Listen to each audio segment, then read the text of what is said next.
Tonight on Newswatch 18, it's spooky and scary, and it's right in your backyard. See what's lurking in the shadows of the Ames Haunted Forest. And it's been a couple of months from the Ames floods, so is Hilton Coliseum ready for basketball action in November?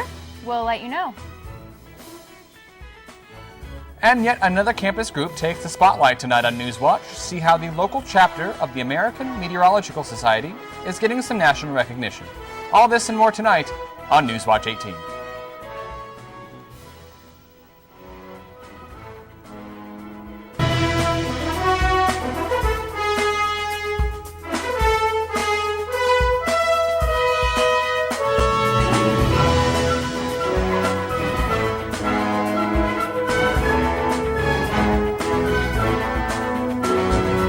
And welcome to Newswatch 18. I'm Jared Ransom.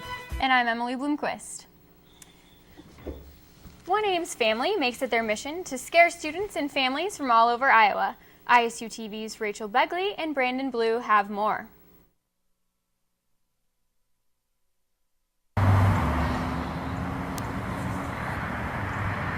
Weekends in October, Ames's most courageous souls line up to brave Iowa's #1 Halloween attraction.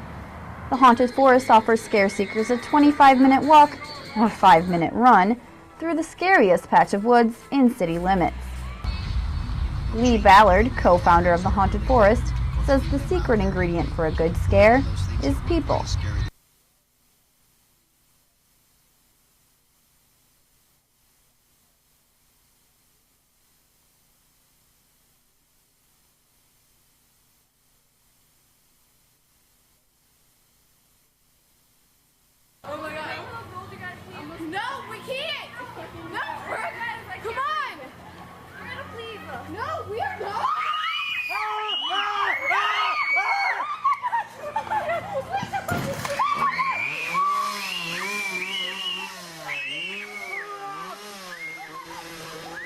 Lee's brother and co-founder, Lynn Ballard, works on staging for the forest and says a variety of spooks keep people on edge.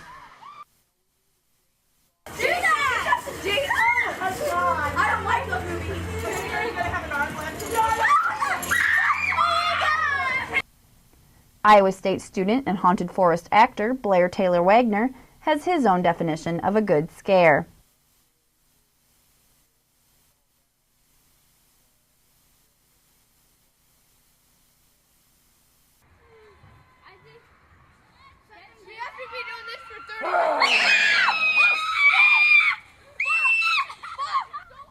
This is Blair's third year working for the Ballard family in the Haunted Forest.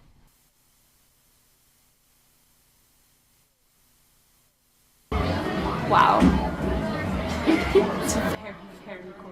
Other scares in this year's forest include Mango, a gatekeeping cyborg zombie designed by Iowa State student Darren Cleveland, and several chainsaw-wielding maniacs.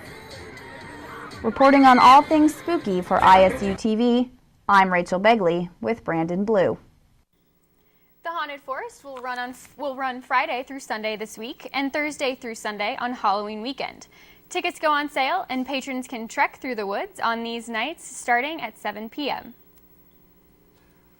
It's been about 10 weeks since Hilton Coliseum was underwater after extensive flooding. Now, the question on the minds of most Cyclone fans, since there have been nothing in the arena, will they be ready for women's basketball this fall? Well, that question has been answered, and as far as ISU athletics go, everything should be fine. The ISU women opened their season November 4th with an exhibition against Minnesota State. Now, most of Hilton will look the same, except for things like the locker rooms, which are out of the public eye, and those will be updated over time. Giving clothes to people in need when you don't use them is always good. Closets Collide at Iowa State is a great opportunity to give clothes and possibly get something for the clothes you give. Bring your clothes to the drop-off days, October 18th through the 22nd. The location is in the MU at the North Table or the North Booth from 11 to 1. For every item a student drops off, he or she will get a ticket that will let the student take an item of clothing. The swap will be this Saturday from 1 to 5 p.m. It's Wednesday night on ISUtv. This has been recognized as the best of its kind in the nation.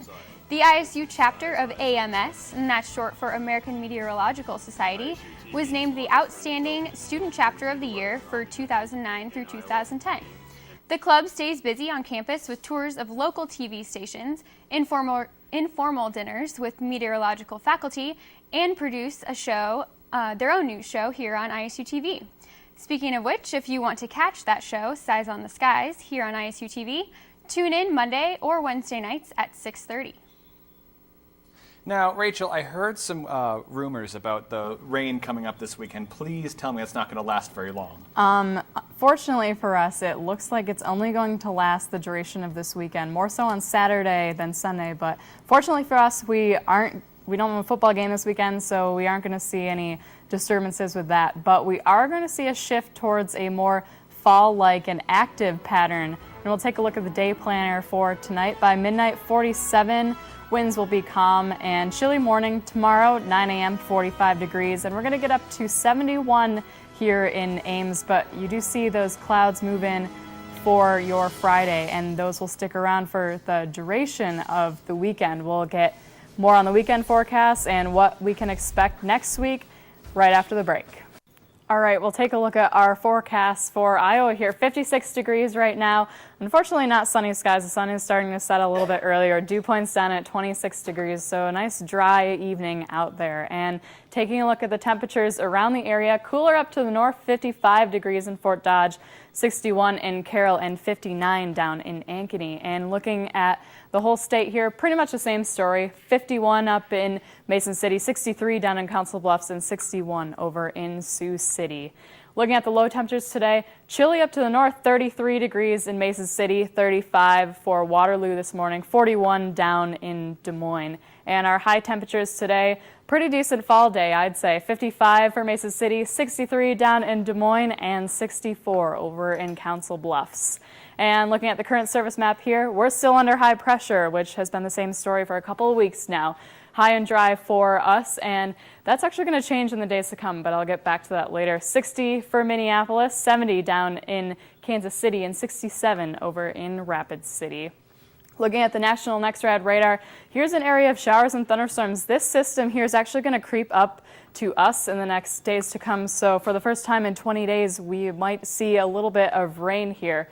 Forecast temperatures down to about 36 degrees tonight in Ames, 37 down in Kirksville, and back up to around the 70 degree mark, 66, maybe a couple degrees warmer than that. I'm saying around 70 or so here for Ames, so a very nice fall day, a little bit better than seasonal. So cooler for tonight, 39 degrees for the low, and headed into tomorrow. Some evening showers. Those showers are going to push into our area maybe by late evening, 73 tomorrow. So very nice, warm day for tomorrow. And looking at the extended forecast, we are seeing rain here. This isn't a mistake, I'd say. Saturday, that's when the showers are going to move in. They will stick around for the duration of the day. Sticking around for Sunday as well, maybe even to Monday. I'd say they'd probably be diminishing by Monday morning, but yes, we will see rain for the first time in 20 days, so shocking. I know, but there it is. Thank you, Rachel. Now, another journalist has lost her job due to poor judgment regarding a racial issue. NPR ended contributor Juan Williams' contract last night over remarks made on a Fox News talk show, The O'Reilly Factor.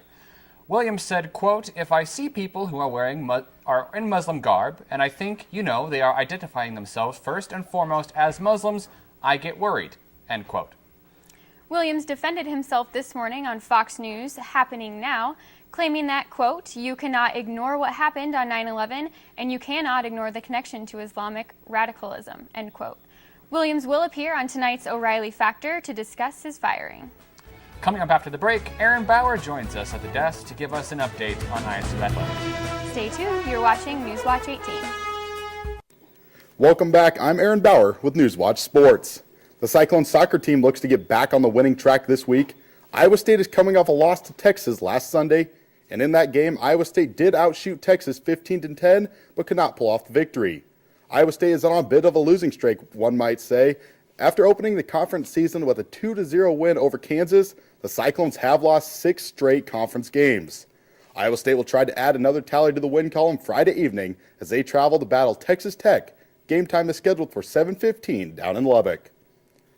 The Iowa State volleyball team kept the momentum going as they defeated Colorado last night in 4 sets. The Cyclones were led by senior Victoria Henson, who had 24 kills. The number 12 Cyclones dropped the first set but stormed back for the victory. Iowa State setter Allison Landwehr had a career-high 59 assists to give Iowa State its 14th win of the season. The Cyclones will be back in action Saturday night as they host Kansas. First serve is scheduled for 6:30 inside Ames High School. The Cyclone football team has another tough road game this weekend. Iowa State was shut out by Oklahoma last Saturday 52-0. This Saturday, the Cyclones will be on the road at number 19, Texas. The Longhorns are one of 7 BCS-ranked schools that Iowa State will face this season. And the last time the Cyclones and Longhorns matched up was back in 2007-2008 season when Texas manhandled Iowa State 56-3. Kickoff is scheduled for 11 a.m. down in Austin, and it will be televised live on Fox Sports Net. Finally, in baseball news, the New York Yankees forced a Game 6 against the Texas Rangers last night. The Yankees jumped out to the gates early, and Nick Swisher and Robinson Cano hit back-to-back home runs, and that was enough for pitcher CC Sabathia as New York won 7-2. This forces the series back to Texas for a pivotal Game 6 tomorrow night. And in the other playoff matchup, the Giants have a 3-1 series lead after downing the Philadelphia Phillies. Quick congratulations to our friends at AMS for their national award. We're very proud of Thank you guys. Thanks for watching tonight. Tune in Sunday night for more news, weather, and sports here on Newswatch 18. Thanks for watching. Have a great weekend.